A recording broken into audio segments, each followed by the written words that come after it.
Welcome everyone. Today's tutorial is going to be on the back of this sheet right here that I did the other layout on. And I finally called it Little Virginian Christmas. And I did my journaling over here on this little block and left the rest of this blank. Okay, anyways. Now for that, what you will need is a piece of 12 by 12 cardstock. Mine's pink, I don't know who it's from.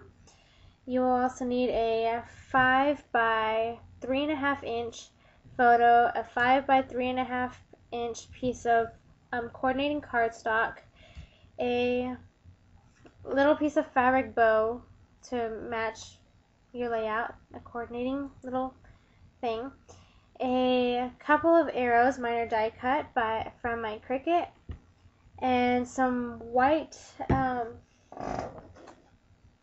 some white pigment ink, mine's Stamp Abilities, some black pigment ink, this is also Stamp Abilities, or you can use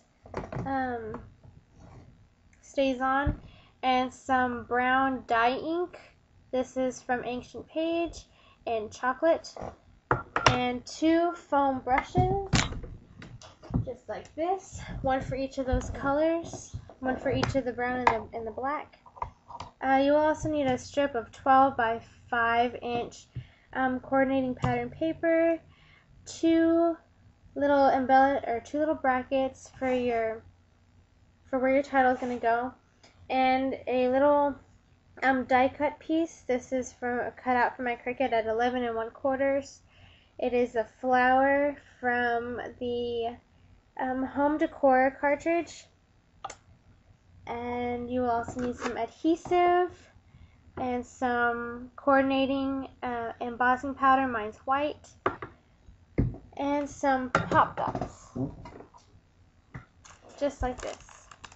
You can use Stampin' Up's dimensionals, or I think Martha Stewart has some, but these are Sticky Doos from the Paper Studio.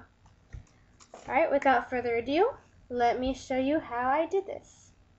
Oh, actually, one more thing. You will also need a scratch piece of paper so that you can achieve, all this.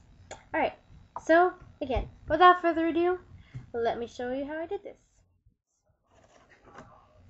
First, what you would need is to take all your pieces that you've gone ahead and cut out, and go ahead and ink all the edges, like I've done here.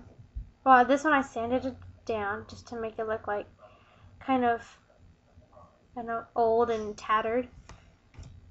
And this one I'm going to need to ink up. I think I will just ink it up regular and then go back and soften it up with my foam brush.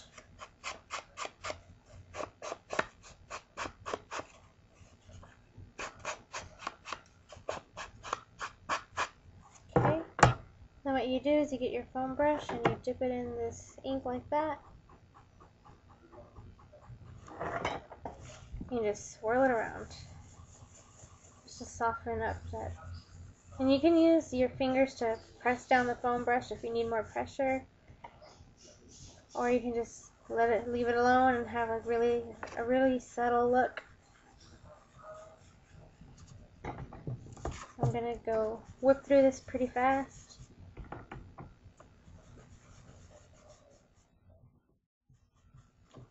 Alright, there, so now that's inked, and what I'm going to do is I'm going to cut this thing in half, but since there's 7 scallops, there's 7 like little swirly thingies, I'm going to have to cut 1 scallop in half, so that's what I'm going to do here.